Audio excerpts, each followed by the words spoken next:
चलिए जी, good evening. Welcome with a new chapter subsidiary books. Cash book का ही ये जो हमारा चैप्टर था ना, कैश बुक। तो cash book is a part of subsidiary book है, यानी कि सब्सिडरी बुक मेरा चैप्टर ऑलरेडी स्टार्ट हो रखा था जब हम कैश बुक कर रहे थे ना। तो मेरा सब्सिडरी बुक का चैप्टर स्टार्ट हो रखा था। तो अब मेरा ये जो सब्सिडरी बुक्स है ना, ये कहने के लिए ये है अदर सब्सिडरी बुक्स, कहने के लिए। ठीक है जी। तो सब्सिडरी बुक्स क्या होता है जी, ध्यान से सुनते चले जाओ। एक घर में दो लोग रहते थे, पति और पत्नी। ठीक है। फिर उनका बेबी आ गया, फिर वो बड़ा हो गया, फिर उसकी शादी हो गई, उनका बेबी आ गया। मतलब देखा जाए तो परिवार बढ़ना शुरू हो गया। पहले थे घर में एक कमरा, अब पांच छह जने हैं, क्या एक कमरे में पूरे आ जाएंगे? नहीं। तो या तो घर और बड़ा करना पड़ेगा। तो सेम ऐसे ही अकाउंट्स में होता है। अगर तो बिजनेस है छोटा, तो सारी की सारी ट्रांजैक्शन को रिकॉर्ड तो करना है। हमने देखा था ना, एक्रूवल बेसिस में each and every transaction should be recorded in chronological order. जैसे ट्रांजैक्शन हो रही है उसको रिकॉर्ड करना है। तो जैसे जैसे परिवार बढ़ रहा है उसको क्या घर से बाहर निकाल देना है? उनको भी घर में रखना है। लेकिन यही तो समस्या आ रही है, घर में पूरे नहीं आ रहे। तो एक और कमरा बनवाओ, दूसरा कमरा बनवाओ, तीसरा कमरा बनवाओ, ड्राइंग रूम बनाओ, या एक घर ही नया ले लो। करना तो पड़ेगा। सेम ऐसे ही बिजनेस में होता है। जैसे ही बिजनेस में ट्रांजैक्शन अगर लिमिटेड है तो उसको जर्नल में रिकॉर्ड कर लो, बात खत्म। जो हम कर चुके हैं सारी ट्रांजैक्शन, हम कहां पे रिकॉर्ड करते थे? जर्नल में। जर्नल के बाद क्या बनता था? लेजर। लेजर के बाद ट्रायल बैलेंस के बाद फाइनेंशियल स्टेटमेंट। और चैप्टर नहीं पूछ रखा था कैश बुक, फाइनेंशियल स्टेटमेंट यानी कि पी&एल अकाउंट और बैलेंस शीट। लेकिन अगर कोई बिजनेस बड़ा हो जाता है, जैसे घर का परिवार बड़ा हो गया, तो अलग कमरे चाहिए, अलग घर चाहिए, तो इसको भी अलग से बुक्स चाहिए। यार एक ही बुक होएगी जर्नल, कितनी एंट्री उसमें डाल दोगे? एक एक दिन की 500-500 एंट्रीज होती हैं। तो एक एक दिन में ही जब वो भर जाएगा जर्नल। तो यहाँ पे अकाउंट्स वालों ने क्या एक इन्वेंशन की, कहते हैं अगर बिजनेस बड़ा होता चला जा रहा है ना, तो हम एंट्रीज को 8 कैटेगरी में बांट देते हैं। तो जिस कैटेगरी के हिसाब से होगी ना, उस कैटेगरी की अलग बुक बना देंगे। फॉर एग्जाम्पल आप मेरे को बताओ, जब आप ट्यूशन पढ़ने जाते हो, अकाउंट्स की ट्यूशन अलग पढ़ने जाते हो, इकोनॉमिक्स की अलग, बिजनेस की अलग, मतलब सभी है तो स्ट्रीम तो सेम है ना, कॉमर्स या +1 क्लास, लेकिन उसके सब्जेक्ट अलग अलग हैं। अब अगर आप अकाउंट्स की ट्यूशन में जाओगे, कहोगे सर बिजनेस समझा दो, तो बात नहीं बनेगी। सर इंग्लिश समझा दो, बात नहीं बनेगी। यानी कि यहां पे भी कैटेगरी यही बांट दी, कैटेगरी बांट दी 8 तरीके की। तो जिस तरीके की ट्रांजैक्शन होगी उस तरीके उस वाली की बुक को हम अलग बना देंगे। जैसे सबसे पहले इन्होंने बोला कि जैसे बिजनेस आपका ग्रो होता है तो पॉसिबल नहीं होता सारी ट्रांजैक्शन कहां पे रिकॉर्ड करना, एक बुक में। कौन सी एक बुक? जर्नल। जर्नल बेटा, जर्नल जो हम कर चुके हैं। सारी ट्रांजैक्शन को पहली बार कहां पे रिकॉर्ड किया जाता है? किसी को याद है जर्नल का दूसरा नाम क्या होता था? Books of original entry. तो बुक्स ऑफ ओरिजिनल एंट्री में सारी ट्रांजैक्शन हम कर पाते हैं या नहीं कर पाते? नहीं कर पाते। क्यों? क्योंकि वॉल्यूम ऑफ ट्रांजैक्शन बहुत सारी हो जाती है। कह रहे हैं जैसे ही बिजनेस बढ़ेगा फिर आपको अलग अलग तरह की बुक्स बनानी पड़ेगी। तो अकाउंट्स ने बोला 8 तरह की बुक्स है। सबसे पहली बुक का नाम इन्होंने क्या बोला? Types of subsidiary book. सबसे पहले बोला कैश बुक, जो हम ऑलरेडी कर चुके हैं ना पिछला चैप्टर। बेटा वो सब्सिडरी बुक ऑलरेडी स्टार्ट हो चुके हैं, आपको पता ही नहीं लगा था। तो सब्सिडरी बुक्स, जैसे ही 8 बुक्स है ना, 8 बुक्स की इकट्ठी कैटेगरी को बोला जाता है सब्सिडरी बुक्स। जैसे आपकी अकाउंट्स, इकोनॉमिक्स, बिजनेस, इंग्लिश को इकट्ठा क्या बोला जाता है? कॉमर्स, केमिस्ट्री, फिजिक्स, बायोलॉजी, इनको इकट्ठा क्या बोला जाता है? नॉन मेडिकल या मेडिकल। तो ऐसे ही 8 बुक्स हैं, उनको इकट्ठा बोला जाता है सब्सिडरी बुक्स। तो सब्सिडरी बुक की जो पहली बुक है वो होती है बेटा कैश बुक। दिख रहा है आपको नाम? पहला नाम क्या है? Cash book. कैश बुक हम ऑलरेडी कर चुके हैं, तो मैंने क्या लिखा ब्रैकेट में? Already done. कैश बुक में कौन कौन सी ट्रांजेक्शन हम रिकॉर्ड करते हैं? कैश वाली या चेक वाली भी, बैंक वाली भी। तो कैश या चेक वाली जो भी ट्रांजेक्शन होंगी ना, उसके लिए एक अलग घर बना हुआ है कि भाई तू अपने घर पे जा। यानी कि कैश बुक में कौन कौन सी ट्रांजैक्शन, कैश और बैंक वाली, ऑलरेडी कर चुके हैं हम बहुत सारे क्वेश्चन। उसके बाद दूसरी बुक है परचेज बुक। परचेज बुक में देखो क्या लिखा है, मैंने यहाँ पे ध्यान से देखना, मैं हाईलाइटर चलाने वाला हूं। Only credit purchase of goods. Credit के ऊपर नंबर 1 डाल दो, गुड्स के ऊपर नंबर 2 डाल दो। तो दूसरी बुक का नाम है परचेज बुक। तो परचेज बुक में कौन सी ट्रांजैक्शंस रिकॉर्ड होंगी? परचेज बुक में only credit purchase of goods, assets नहीं, गुड्स। सर अगर कैश परचेज हुई, यार वो कैश बुक में आएगी ना। कैश बुक हमने क्यों बनाई है? सारी कैश और बैंक वाली ट्रांजैक्शन करने के लिए, चाहे रिसीप्ट हो चाहे पेमेंट हो। पिछला चैप्टर हमने किया था goods purchase and payment by cheque, कहां पे रिकॉर्ड करते थे? Goods purchase and payment by cheque, by purchases लिख के बैंक में लिख देते थे। एक बार फिर से बोलो सर, गुड्स परचेज सामान खरीदा, पेमेंट मेड बाय चेक, तो कैसे लिखते थे? बाय परचेजेस बैंक में। तो मतलब कैश वाली तो भैया सारी ट्रांजैक्शन रिकॉर्ड होंगी कैश बुक में, चाहे वो गुड्स हो चाहे एसेट्स हो। लेकिन जैसे ही अगर आपने क्रेडिट परचेज ऑफ गुड्स खरीदी, गुड्स समझते हो? जिस प्रोडक्ट में मेरी दुकान है, जिस प्रोडक्ट का मैं बिजनेस करता हूं, अगर वो मैंने उधार पे खरीदी तो उसको बोला जाएगा आप परचेज बुक में लिखो। एक बार फिर से मैं आपको यहाँ पे चॉइस दे रहा हूं, मेरे को बताना कहां पे रिकॉर्ड होगी। मैंने गुड्स परचेज किए हैं, ठीक है जी, मैंने गुड्स परचेज किए हैं। अभी पता चल जाएगा किसको ये वाले पिछले 2 मिनट समझ आए हैं कि नहीं आए। मैंने गुड्स परचेज किए हैं, कुछ कैश में परचेज किए हैं, कुछ क्रेडिट में। जो कैश में मैंने खरीदी है 1000 रुपए की, क्रेडिट पे मैंने खरीदी है 2000 की। बताओ कौन सी बुक में रिकॉर्ड होगी एंट्री? पहले वाली कैश बुक में। इसका रीजन, क्योंकि कैश पे खरीदे और कैश बुक का तो मतलब यही था, जो कैश की ट्रांजैक्शन होंगी वो परचेज बुक में लिखना। ठीक है, वो ठीक बोला मैंने, जो कैश बुक, जो कैश की ट्रांजैक्शन होंगी वो कैश बुक में, तो इसलिए ये वाला आएगा कैश बुक में। लेकिन मैंने सामान तो टोटल 3000 का खरीदा है, कौन इस बात को मानता है? टोटल सामान तो 3000 का खरीदा है, 1000 का कैश में, 2000 का क्रेडिट में। तो ये वाली ट्रांजैक्शन कहां पे रिकॉर्ड होगी? ये वाली ट्रांजैक्शन रिकॉर्ड होगी परचेज बुक में। जिसको ये वाला पॉइंट समझ आ गया, ये वाली एग्जांपल, मतलब आपको कैश बुक और परचेज बुक का डिफरेंस समझ में आ गया। परचेज बुक में कौन सी ट्रांजैक्शन रिकॉर्ड्स होंगी? कैश वाली या क्रेडिट वाली? क्रेडिट वाली, वो भी गुड्स की, एसेट्स की नहीं। अच्छा, तीसरे नंबर पे भविष्य ने एक अच्छी मेरे को एग्जांपल निकलवाई।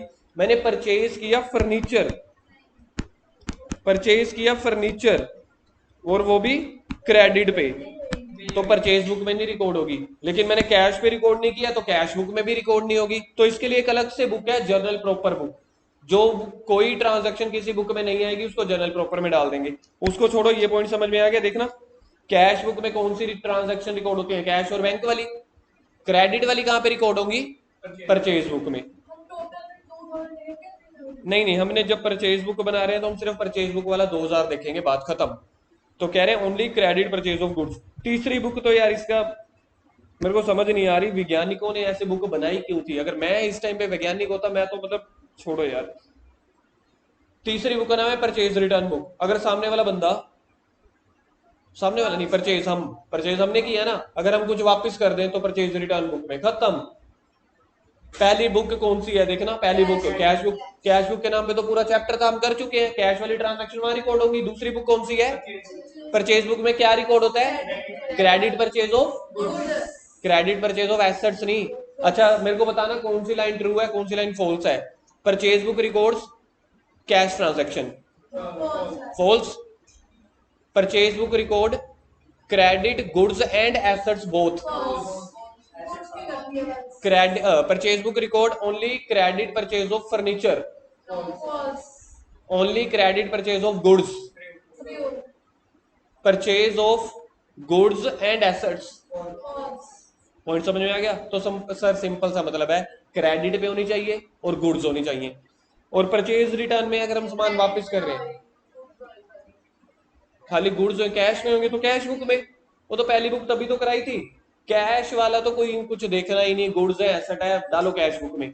तीसरी वाली, अगर मैं सामान वापस कर रहा हूं, पहले मैंने सामान खरीदा 500 का, 100 रुपए का डिफेक्टेड है, तो परचेज रिटर्न हो गई, तो इस बुक में। परचेज रिटर्न बुक पेपरों के हिसाब से इंपॉर्टेंट नहीं है, ज्यादातर नहीं होती। हाँ, तो हमने परचेज क्रेडिट पे किया होता। रिटर्न हमेशा ना, अकाउंट्स में याद रखना, रिटर्न हमेशा जो भी करने हैं वो उधार वाला चल रहा होगा। एक बार जो कैश आ गया ना, जैसे समझ लो आप मॉल में गए, एक बार कैश आ गया फिर वापस नहीं होता। आगे चौथी ट्रांजैक्शन, फोर्थ बुक, चौथी बुक क्या है? Cell book. परचेज बुक का उल्टा बोल दो, परचेज में क्या था? Credit purchase of goods. यहाँ पे क्या है?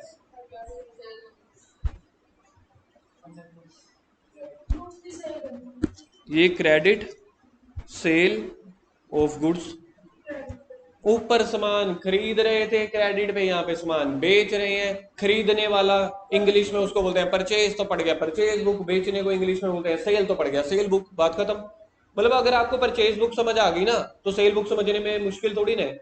आएंगी कौन सी? क्रेडिट। अच्छा, अगर मैंने गुड्स सेल की कैश पे तो कैश बुक में रिकॉर्ड होगी, वो तो हम करते ही थे ना, गुड्स सेल की है तो कैश बुक के डेबिट में आ जाता था। अच्छा, अगली बुक कौन सी है चौथे के साथ? Cell return book. मतलब अगर मेरे को मेरे कस्टमर ने सामान वापस कर दिया, सेल रिटर्न बुक। उसमें कोई ज्यादा टेक्निकल नहीं है। सिक्स बुक का नाम है बेटा जर्नल प्रॉपर बुक। इसको बोला जाता है कॉमन बुक। इसको देखो मैं क्या बोलता हूं, इसको मैं बोलता हूं बेटा, याद है मैं क्या शब्द यूज करता था इस बुक के लिए? गुरुद्वारा साहिब।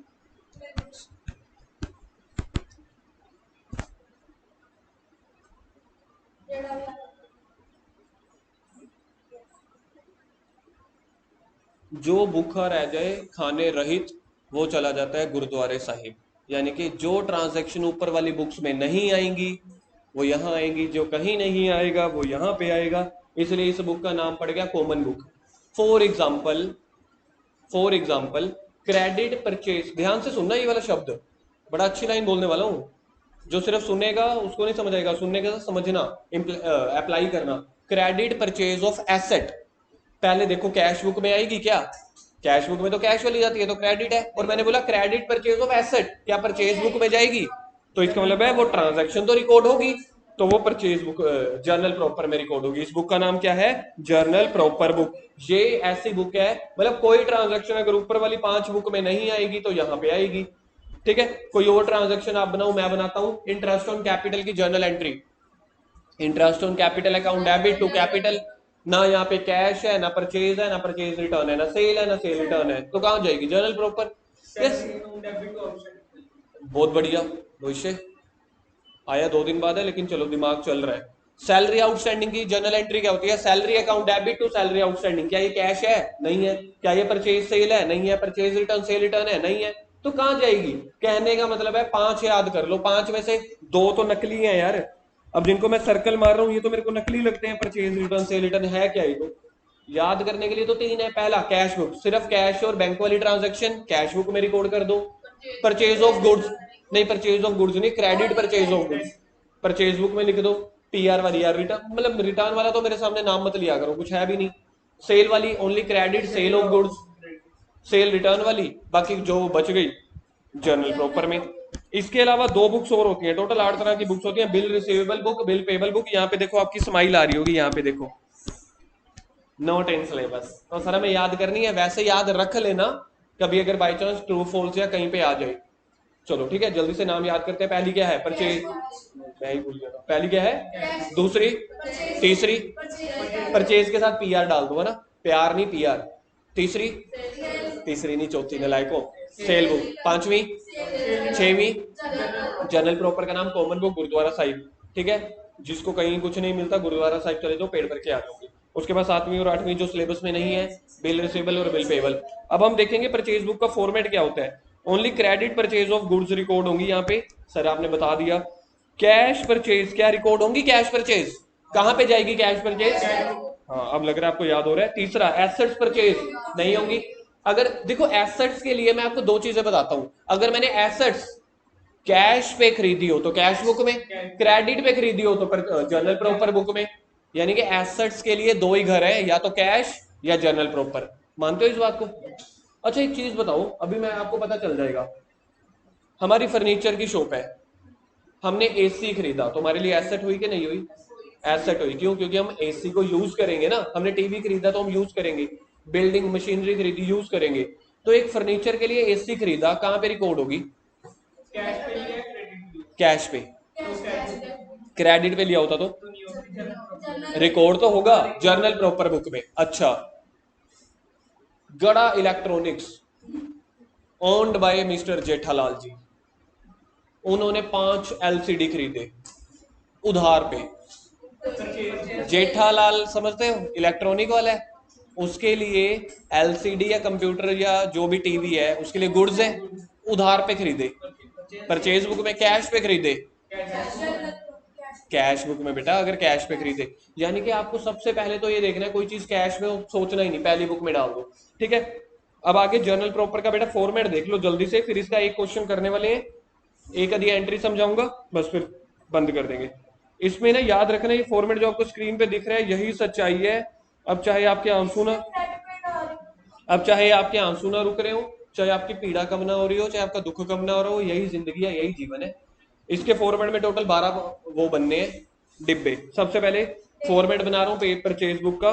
एक एग्जांपल ले रहा हूँ, goods purchased from Ram, person का नेम है, क्रेडिट पे होगी या कैश पे होगी? मानस, क्रेडिट पे है, कैसे पता चला? पर्सन का नेम है तो क्रेडिट पे खरीदी होगी। कितने का सामान खरीदा है? 10,000 का। याद है, जब भी मैं सामान खरीदूंगा तो टैक्स भी दूंगा। तो सीजीएसटी की फुल फॉर्म याद है क्या होती है? Central goods and service tax. S की स्टेट। तो हमेशा टैक्स जाता है 6% ईच। टोटल टैक्स का रेट क्या होगा? 6 और 6 12%। याद रखना, अगर तो मैं सामान सेम स्टेट से खरीद रहा हूं ना, सर क्या बोलो, सेम सेब से? सेब नहीं बेटा, स्टेट। आपको भूख लग रही होगी। अगर मैं गुड्स सेम स्टेट से खरीदता हूं, पंजाब वाला बंदा पंजाब से खरीद रहा है, रमन पहले यहां पे सुनो, तो लगता है 12% टैक्स, आधा आधा, आधा सी और आधा एस। अगर मैं सामान खरीद रहा हूँ गुजरात से, मैं बंदा हूँ व्यापारी, बिजनेस हूं, मैं बिजनेसमैन हूँ, पंजाब का सामान खरीद रहा हूँ गुजरात से, क्या पंजाब और गुजरात सेम स्टेट है या अलग अलग? तो जब भी मैं सामान अलग स्टेट से खरीदूंगा तो IGST लगता है बेटा। आई मतलब इंटर स्टेट, इंटर का मतलब होता है एक दूसरी स्टेट से। अगर मैं सामान विद इन द स्टेट खरीदूंगा, यानी कि मैं पंजाब के एक शहर से दूसरे शहर में खरीद रहा हूँ, स्टेट तो सेम है, तो टैक्स को आधा आधा कर देना है, आधा SGST आधा CGST। लेकिन अगर मैं सामान खरीद रहा हूँ, जैसे मैं पंजाब का हूँ, हरियाणा से, कन्याकुमारी से, कश्मीर से, गुजरात से, बंगाल से, और बताना, तो IGST लगेगा। तब 6 नहीं करना, तब 12%। तो मैंने सामान खरीदा है 10,000 का, कुछ नहीं दिया हुआ, तो समझ लो विद इन द स्टेट से खरीद रहा हूँ लोकली, तो मेरे पास टैक्स इकट्ठा लगेगा या अलग अलग लगेगा? 6 अलग अलग लगेगा, 6। सबसे पहले बनेगा बेटा डेट का कॉलम, तो मैंने ऐसे समझ लो बाय 2 कुछ नहीं है। सबसे पहले डेट का कॉलम समझ लो 1 जनवरी है। आगे देखो, लिखना नहीं है ये आपको, रुक जाओ, भी समझ लो पहले ना, लिखो तो चलता रहेगा। उसके बाद है पर्टिकुलर। पर्टिकुलर में हमने ये लिखना होता है कि मिस्टर राम से हमने क्या खरीदा है। मैं फॉर एग्जांपल मान लेता हूँ 10,000 का सामान है ना, जो भी चीज का सामान होगा ना, समझ लो एक स्कूटर खरीदा मैंने, मेरी स्कूटर वाली वो है दुकान, तो एक स्कूटर 10,000 का, तो मैं ऐसे लिख दूंगा 1 scooter at the rate of 10,000। ठीक है जी। अगर कोई ट्रेड डिस्काउंट है तो वो लेस कर देंगे, लेस ट्रेड डिस्काउंट, आपको पता ही है ट्रेड डिस्काउंट लेस कर देते हैं, तो ट्रेड डिस्काउंट 0 है, तो बाकी बच गया 10,000। तो 10,000, उसके बाद है इनवॉइस नंबर, इनवॉइस का मतलब होता है बिल नंबर, उसके बाद है LF, कुछ नहीं है। तो अब जितने का सामान था ये 10,000 रुपया इधर चला गया डिटेल में, पहले था डेट, फिर था पर्टिकुलर, फिर इनवॉइस नंबर, फिर LF। तो 5वें नंबर में मैंने 10,000 लिख दिया, टैक्स भी तो देना पड़ेगा ना, विद इन द स्टेट था, तो टैक्स 6 लगेगा या इकट्ठा 12 लगेगा? अलग अलग लगेगा, यानी आपको समझ में आ गया। इकट्ठा कब लगता है? अगर मैं किसी दूसरे स्टेट से खरीद रहा होता तो IGST लग जाता। देखो GST है, GST के 3 नाम, CS। तो यहाँ पे देखो मेरा CGST लग गया 6%। कैसे? 10,000 का 6% होता है 600, तो 600 CGST, 600 SGST, टोटल हो गया 11,200। फिर उसके बाद 6th कॉलम बनेगा परचेज का। परचेज का मतलब होता है गुड्स थी कितने की? 10,000 की। उसके बाद मैंने सामान खरीदा है, ये इन है या आउट है? सामान खरीदा इन है, तो ये बढ़ गया input GST, input CGST, input SGST। तो ये वाला 10,000 इधर चला गया, 600 जो CGST था, कोई बात नहीं 2 मिनट लगेंगे, जो 600 CGST था वो CGST वाले कॉलम में इधर स्क्रीन पे, और 600 जो SGST वाला था वो SGST वाले कॉलम में। सर देखा जाए, जो डिटेल में लिखा हुआ है आपने उसको 3 अलग अलग कॉलम में तो डाला, और क्या किया? आया समझ? पहले मैंने 10,000 की गुड्स हैं, उसको मैंने इस वाले कॉलम में लिख दिया, जो CGST है इसको इस कॉलम में, SGST है इसको इस कॉलम में। ऊपर देखो क्या लिखा था, purchase, input CGST, input SGST। IGST में कुछ था नहीं तो 0 भर दिया। अगर मैंने कोई फ्रेट पे किया होता, कोई खर्चा, तो यहाँ पे लिख देता, कोई पैकिंग चार्जेस होते तो यहाँ पे लिख देता। अब टोटल कितना बन रहा है? सर टोटल बन रहा है 11,200, इधर लिख दिया। सर देखा जाए तो जो आपने ये टोटल किया था यही तो चला गया इधर 11,200। कुछ डेबिट क्रेडिट नहीं है, देखो है कुछ वैसे इतना टेक्निकल कुछ भी नहीं है, सिर्फ 12 फॉर्मेट है। अभी के अभी याद हो जाएंगे 12। पहला था डेट, मेरे साथ साथ बोलो, date, particular, invoice number, LF, detail. Detail के बाद पहला purchase, input CGST, input SGST, input IGST. कोई अगर खर्चों के नाम है, फ्रेट या पैकिंग चार्जेस, ये लिखो चाहे ना लिखो आपकी मर्जी है। अगर क्वेश्चन में होंगे तो हम बनाएंगे, वरना हम इसको बनाएंगे ही नहीं। ये लो, अब इस क्वेश्चन में नहीं थे ना, तो इस क्वेश्चन में ये बनाने ही नहीं है। अगर किसी क्वेश्चन में लिखा होगा कि आपने फ्रेट भी पे किया, फ्रेट याद है क्या होता था? किराया याद है। और पैकिंग चार्जेस मतलब ऐसे लपेटने में कुछ भी चार्जेस है, ये लास्ट में टोटल कर दिया। सर टोटल तो वही है, 10,000 में दोनों टैक्स ऐड कर दो, जो टोटल है वही का वही कॉलम तो इधर चला गया। खत्म परचेज बुक। बस एक एग्जांपल लिख रहे हैं 2 मिनट की, 2 ट्रांजैक्शन लिखवा रहा हूं, परचेज बुक बनाओ, बस छुट्टी, बात खत्म। ज्यादा टाइम नहीं लूंगा, आपका पेपर है, सिर्फ 2 मिनट और लेंगे गिन के, बस ज्यादा नहीं। ये आप लोग ना 2 पेजेस, चलो हाँ इसके नीचे लिख दो for example, prepare purchase book. हाँ जी, इसके अंदर बना लेना, कोई बात नहीं। अभी आपने वो वाली अमाउंट नहीं लिखी ऊपर वाली, फिर इसके अंदर ही बना लेना। एग्जाम्पल उसके नीचे लिख लो ना फिर। Prepare purchase book, number 1,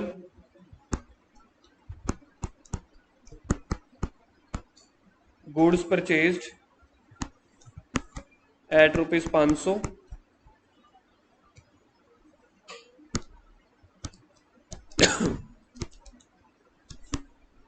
tax rate 18% total.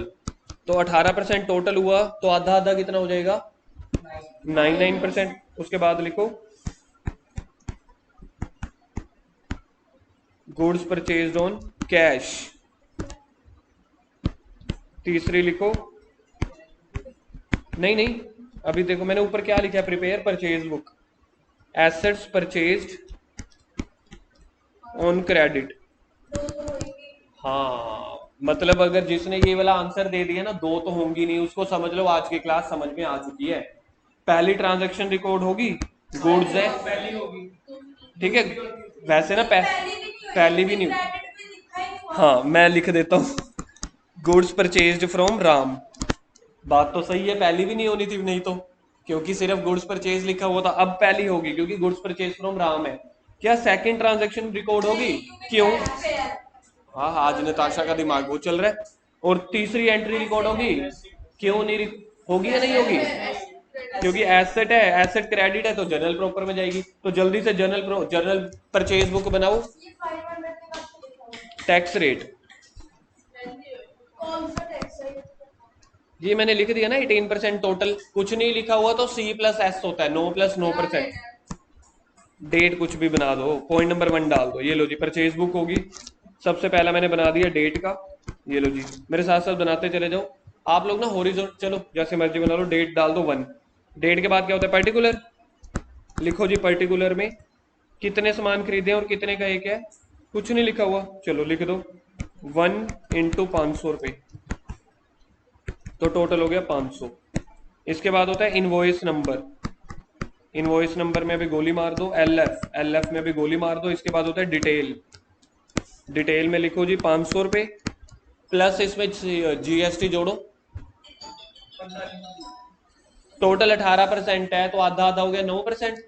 तो 500 का 9% होता है बेटा 45, प्लस 45, तो टोटल हो गया 590। देखो आ गया समझ? 500 का सर 9% आपने कैसे निकाला है? टोटल 18% था, 18 का आधा 9%। डिटेल के बाद क्या होता था? 6th column, purchases. बस परचेजेस में 500 खत्म, ये वाला कॉलम भी। परचेजेस के बाद input CGST 45, input SGST 45, IGST वाला छोड़ दो, है नहीं, फ्रेट है नहीं, वो है नहीं, टोटल 590। खत्म जी खत्म, क्वेश्चन खत्म। बस ये है कुछ, वैसे ये होता है बैलेंस, बस ये आपका मैच होना चाहिए। हाँ हाँ, इसके सेम लाइन में, आगे पीछे भी ऊपर नीचे भी लिख सकते हो, लेकिन इसकी सेम लाइन में लिखो तो प्रेजेंटेशन ऐसे होती है। पेपर में क्वेश्चन कैसे आते हैं, मैं एक बार के लिए आपको क्वेश्चन का हिंट दिखा देता हूँ, क्वेश्चन होते कैसे हैं। क्वेश्चन में ऐसे ट्रांजैक्शन दी होगी, देखो ऐसे क्वेश्चन में ना ऐसे ट्रांजैक्शन दी होगी, जैसे हमने तो बहुत सिंपल एग्जांपल लिया क्योंकि पहला था। यहाँ पे क्वेश्चन ऐसे बनता है, purchase from Radha Krishna, 100 metre cotton का क्लॉथ लिया 200 रुपए के हिसाब से, तो 100 इंटू 200 कर तो 20,000 का सामान हो गया। 80 मीटर कपड़ा लिया 500, माइनस छोड़ एक मिनट, 80 मीटर क्लॉथ लिए 500 रुपए पर मीटर, तो टोटल हो गया 500 इंटू 80 ऐसे। बस मतलब आपको ऐसे ट्रांजेक्शन दी होंगी, ट्रांजेक्शन 1 2। अब जैसे ये ट्रांजेक्शन है, यहाँ पे ना एक ट्रांजेक्शन ऐसी है जो कैश पे होती है तो वो लिखेंगे ही नहीं, जैसे ये है। इसकी दुकान क्या की है, देखो कपड़ों की, इसने खरीदी चेयर्स, तो ये तो एसेट हो गई, तो ये वाली ट्रांजेक्शन को रिकॉर्ड ही नहीं करेंगे बस। हाँ हाँ हाँ, ये मेंशन होगा कि उसकी क्लोथ की दुकान है, नहीं तो आपको पहली एंट्री पढ़ के ही पता चल जाएगा। देखो कपड़े ही कपड़े खरीद रहे हैं ना। चलो बाकी करेंगे कल।